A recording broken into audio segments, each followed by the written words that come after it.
Welcome back to Leveraging Leadership, where we unpack the art of business leadership.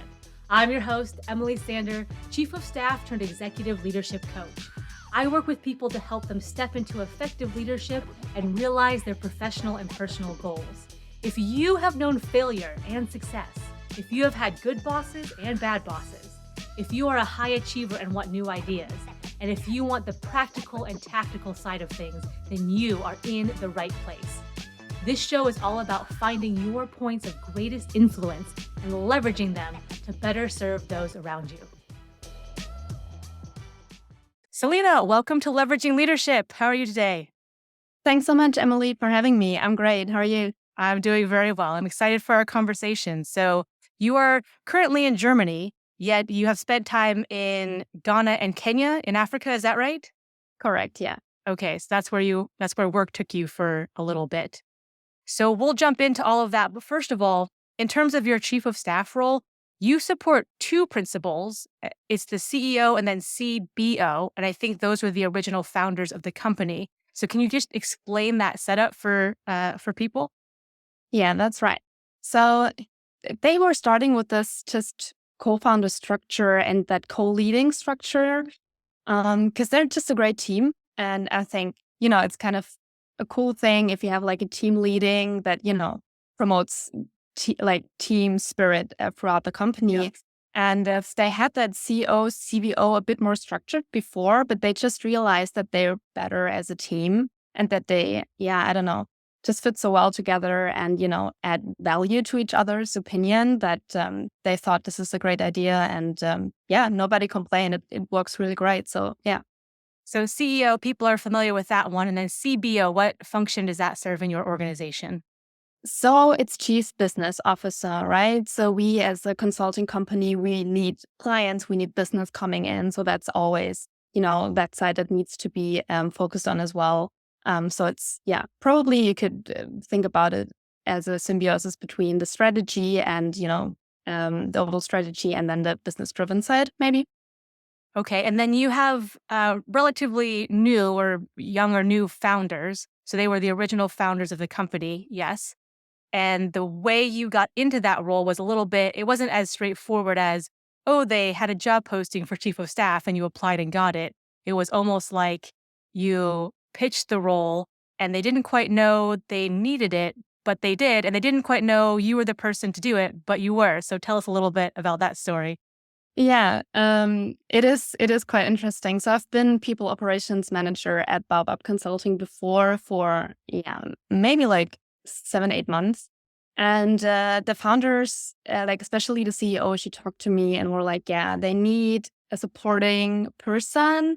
And I first wasn't aware that they wanted me, but then I specified that I am a person doing something. So that was clear from the beginning. So to say, but how I phrased things and what I pointed out in my work proposal really then transitioned into that position of being a chief of staff. So they were saying, hey, Selina, we like the work you're doing. We want you to do more to support us. But chief of staff was never something they thought about, I guess.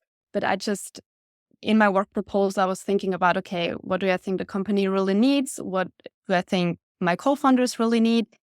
And then thought that the chief of staff position really fitted very well. And it was just, it was just the right word and the right formulation for what I wanted to do. And they agreed that this is actually what the company needs. And said it was a great idea. And that's how I became chief of staff, really. And where did you hear about the chief of staff role? Was that in your research? Did you know someone who's a chief of staff? Where did that come from? I knew someone back in Kenya, a friend of mine. She worked for a startup. And when she talked about her job and role, it was always that really sounds like something I want to do. And it was more like a dream that maybe is going to become true in a few years. But when I saw that possibility that I can do it earlier, I just, tried it and achieved it. That's awesome. So you made this pitch and you kind of found a solution, an elegant solution to what they were needing without them knowing what they were needing. And then what was the conversation like at the beginning? So you're going to report to two people and they're fairly well aligned, but it still is two people versus one. So I'm sure there's different dynamics and kind of different things to consider there. Was that ever a conversation, or was it just literally things were going smoothly and it just works in your setup? I mean, I gotta say, so far it works really smoothly. We mostly have those catch up calls, like all the three of us. And, of course, sometimes they're like background talks with like one or another, but it's more about, who's available right now. And like, I would know like some specific questions. Probably I would ask the one person rather than the other. As I was saying, like, especially on like business development side, I would ask the chief business officer rather than like the CEO. But it would be never that I have to only talk to this person. And it was always, based on like trust and collaboration. So, it was really all based on that team. So it sounds like the communication between you three is very, very strong and very aligned. And then can you talk a little bit about how you've helped with the communication to the rest of the organization, kind of from the CEO and CBO's office? Yeah. So I think like the communication works well, probably also because I set up a few, structures, and it was just more about, how many calls do we have? How many meetings do we really need those meetings? And also what people are comfortable with, right? Like, and how people are available. Sometimes in some companies it works if like somebody just walks up to the CEO and be like, hey, do you have a minute? But sometimes this CEO isn't as flexible, right? So like to get an understanding of like, can I just do that, or do I need to set up a meeting? Was good. So I just talked to the people, like, how does it work right now? Because like, I think people did it differently. So also just to get a feeling of how people do it and how people feel about it. And like a few still are on that, I talk to her when I need her or something. And she said it works for her. So, that's good for me. But we like sometimes had like a problem or like neglected communications in groups. So like information flows better. So, just to have that, you have your executive meeting where you have the team leads, like, and how often do you meet? How long do you meet? Like those kind of things. And also within the team, it's just something I looked and like set up a bit better. And, then it's just about the information flow, that it gets to the right people and as fast as possible. So I know Baobab Consulting does social impact work in and for Africa. Can you just give us a little context, a little more detail about what it is your organization does? Yeah, of course. So you wrapped it up pretty good, but like our focus is to change the current narrative that it is, that people probably have around Africa. Africa is not just Africa; it's a continent with 45 countries, with a lot of different cultures, with a lot of potential, and we want people outside of Africa to see that. So how our two co-founders met was in Senegal when our CEO from the US was there and lived and worked there for many years. And our other, like the CBO, he's from Senegal. So what they were also focusing on was the like relationship between the US and like Africa. And they just realized that there's a mismatch between, it should be a partnership that is growing and is a win-win for both. And it shouldn't be like, I'm doing something for you, kind of like not that codependent view. So we also work a lot with the diaspora to, change that. But, generally the current narrative, and do that through social impact work. That means as a consulting company, whatever the client wants, but like we have our standards of, okay, this, if we do that project, does that project overall have social impact in Africa? And if so, what we gladly do it. We're mostly focused on strategic advisory and also communication PR. That's what we usually do. So on the project, as you know, like in consulting can be very broad. But yeah, I hope that answers the question. Yeah. That does. Yes. Thank you. And then who are your typical clients? So for instance, like when you were in Africa, like in location, were you working with different entities there or different parties there? So we're actually a fully remote company. Okay. So even though I have been and lived in different African countries, and also most of our colleagues are from Africa, we are per se fully remote. So it can be like international organizations that are there or want to do something there, do a project there. It can be any kind of like, social business we need to do work for. And then again, like the diaspora sector is also quite big who we're working with. So it can be very, very diverse. And what types of initiatives are you working on? Are you communicating with the diaspora? Are you communicating with the, government entities or what have you? Or is that more CEO, CBO type interactions? Where do you sit in that framework? Yeah.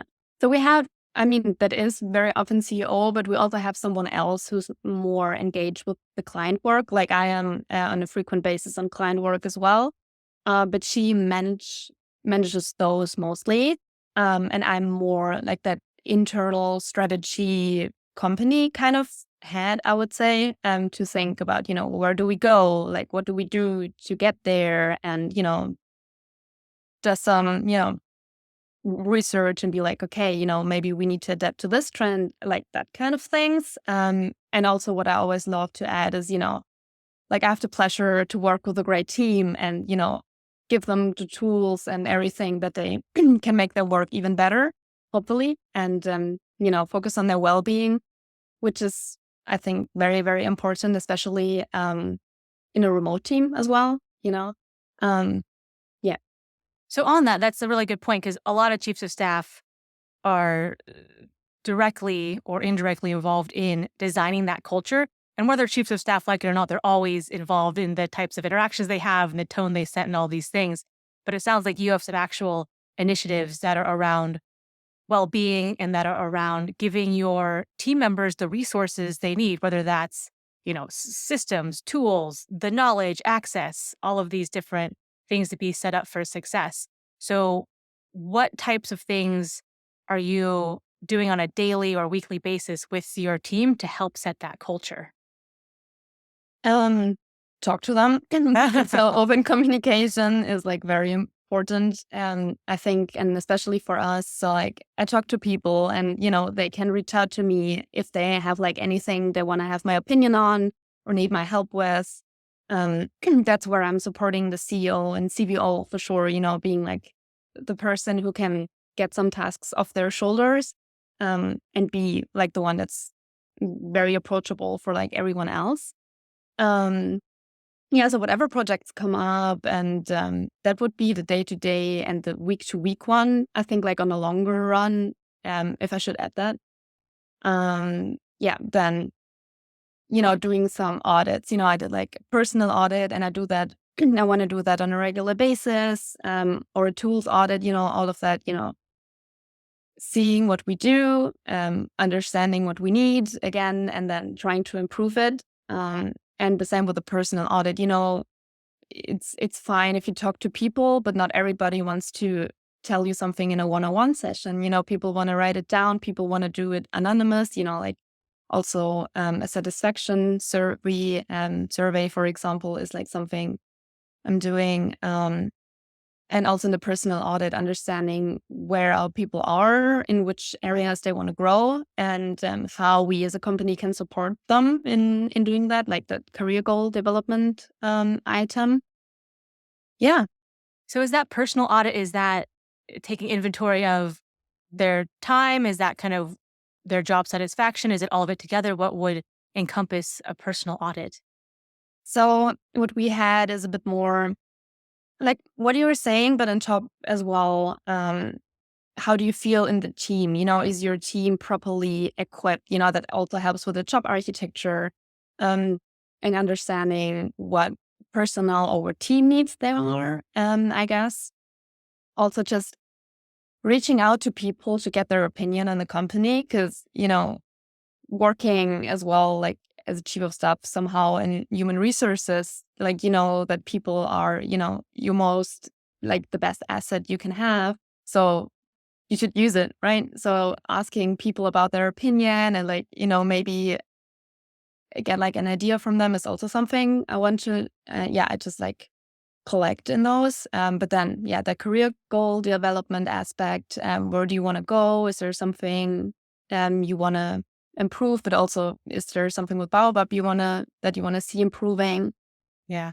And then in terms of the feedback you are getting, so it seems like you set up these communication channels, which is great. And some people like to speak one-on-one, and some people like to write it down, be anonymous, all of those things. So you're giving folks options there. And then you're getting all of this information through these channels. I'm just wondering, do you see any trends or patterns, or do people talk about, oh, we need to do this differently?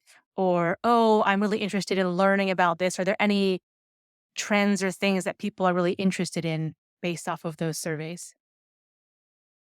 I wouldn't say that there's a big trend, but probably because we have such a good open communication, it like there was probably one like thing someone mentioned where like, oh, I wasn't really aware of that, but because we communicate quite openly, I think we know people's opinions and such, and like also where they want to go.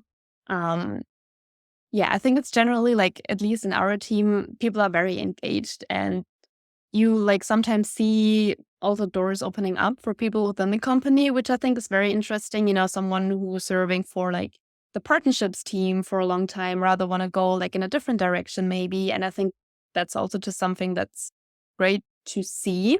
Probably that's like, yeah, not a trend, but like something you can see that sometimes people like the company but want to develop themselves within the company, and knowing that they want to do that, I think is like a good insight. And imagine, I think people listening should think, if you don't ask that question, and let's say that person from the partnerships team does want to transfer and is interested in something else, and you need that. Like you've been looking for someone. Oh my gosh, this person knows the company, they know the team, they know the players. That would be perfect. But if you don't ask the question, or if you don't create some sort of channel to get that information across, then you're missing out on that helpful information. So you mentioned that you're fully remote.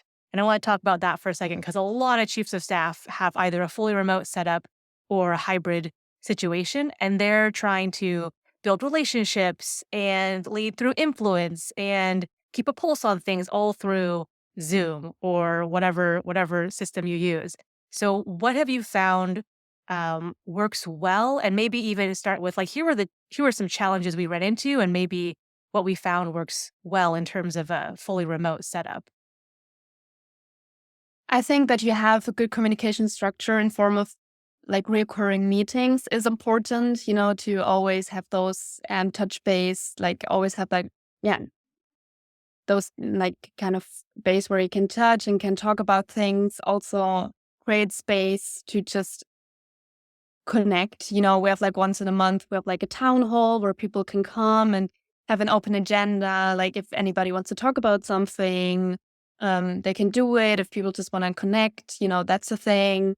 We have like some people traveling to different like occasions to events and such. So that's always something that gets really celebrated as well. And like we try to, get as many people on those events as possible. But like, that having those personal connection points still sometimes can be very, very valuable. And we haven't done a retreat in a while, but now that I think about it, we should again, because also this can just like sparkle it up.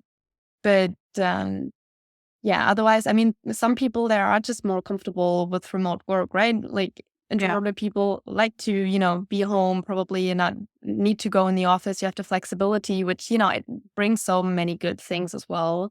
And because it's clear if you apply for Baobab Consulting that it's going to be a fully remote role, and then we, have a good hiring process, then it should also be a good fit, so it's also just a motivation for people that they want to probably do that fully remote and then appreciate the flexibility and freedom that comes with it. Yeah. Yeah, there's definitely advantages. And I think it's, to your point, it's based on the person and the personality. We had several people on our, VP or above team who work better at home, and they just created their own setup there, and they were disciplined, and they had their own space, and they weren't distracted, and they got more done because they had that kind of setup. Other people just disliked it. They were like, I have to come in. We had one person who came in. She was like the only person in the office sometimes, but mentally for her, she had to drive to work and go sit in an office, and that's where she operated best. So But yeah, it does add some flexibility. And I remember too, like this is several years ago now, but I had a global team and we had folks in India and the Philippines and Canada and across Europe. And I was adamant that we would have a team meeting once a month because I thought it was so important for people just to see each other's faces and all be on the same meeting. And so with time zones, it would it would require we kind of rotated it, but it would require someone to either stay up a little bit late or get up a little bit early. And we would rotate it so you only had to do that once a quarter or two times a year, but you did it for the team.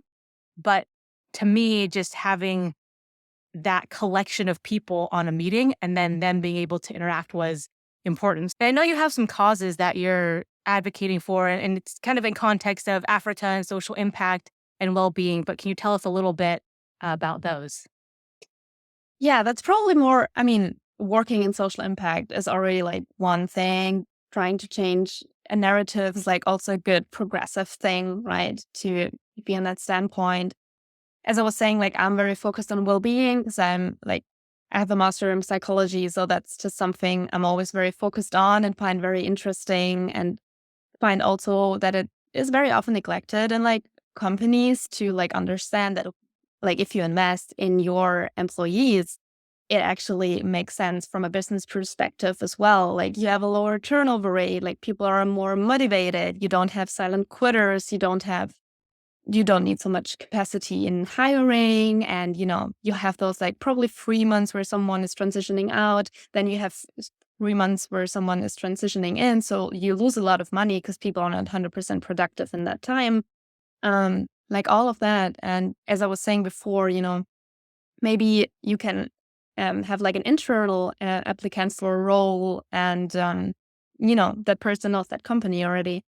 But yeah, just generally about like well-being, I'm very enthusiastic about, and think that if more companies would more focus on this, it could just make things a lot better. Mhm. Um, yeah, and other than that, like I've wrote, for example, my thesis about mental well-being for like small and middle-sized companies in sub-Saharan Africa, and like I found all those things, and it was just very, very interesting to read what it's really about, what people need, and then also see, okay, what might be the differences from like those companies and like from that regional area towards like Western. But like it's very often also the same. Like you want to get a fair pay, you want to be valued, you want to be able to contribute to your organizations. Like, you need to make sure that your people are aligned with the values from the company. It's also like that's a word like an organizational behavioral. So, do you feel connected to your company? Do you feel like a part of it?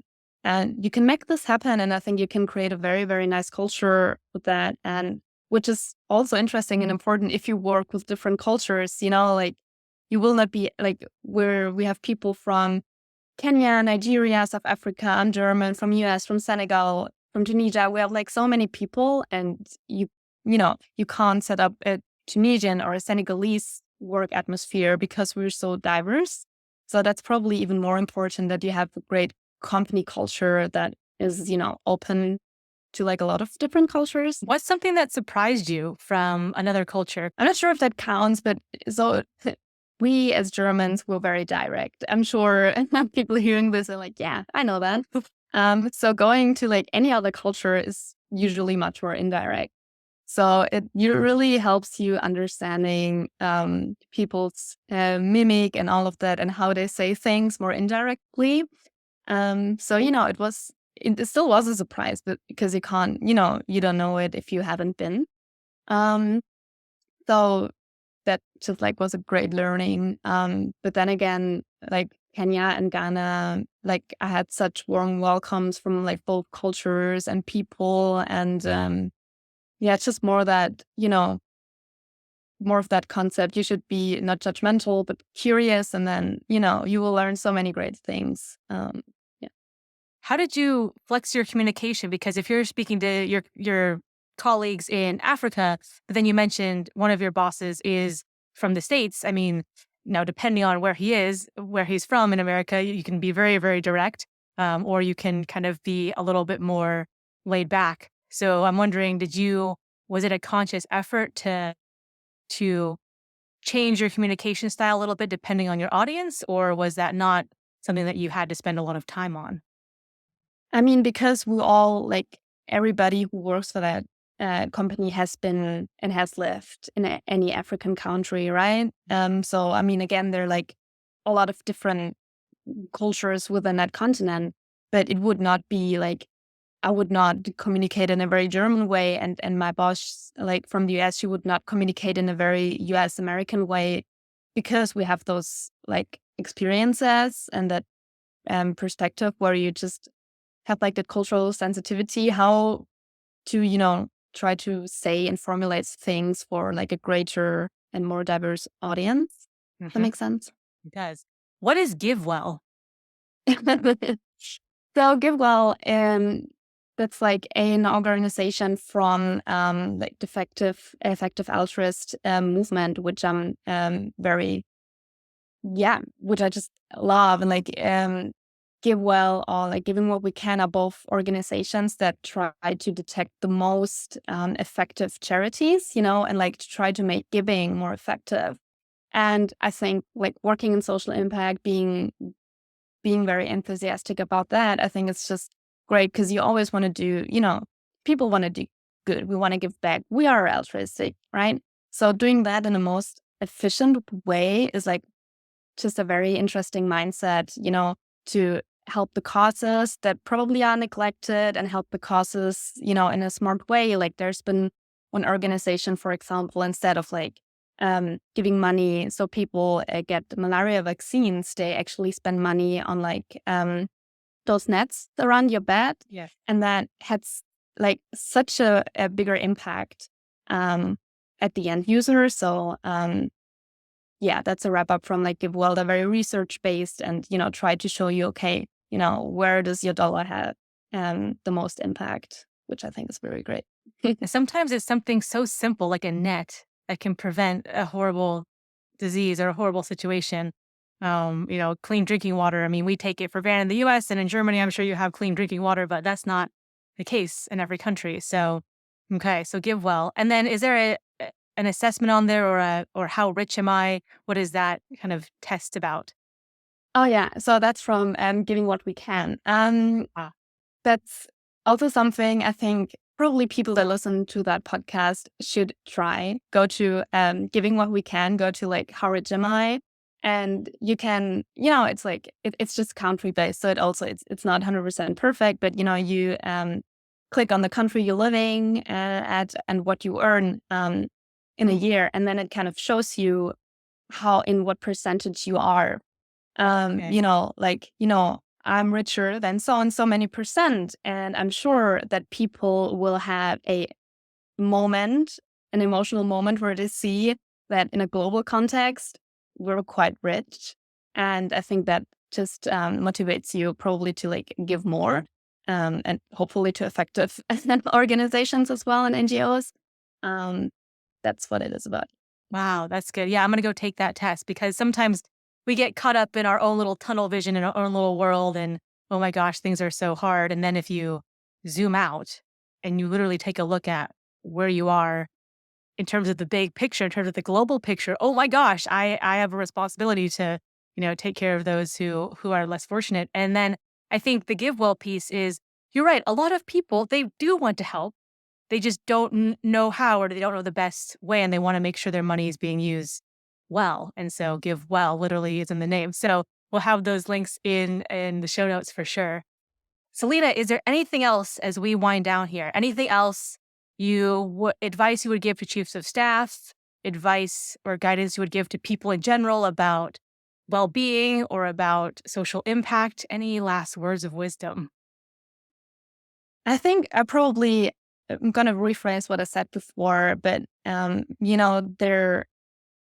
there's always good in taking care of the well-being from people around you. Like if it is in private life, but also especially in organization life, taking care of your people and really caring about them, I think has like so many positive impacts that you can grasp, like from a business perspective, but many things that you can't grasp. So yeah, there can't be enough done in that area, I think.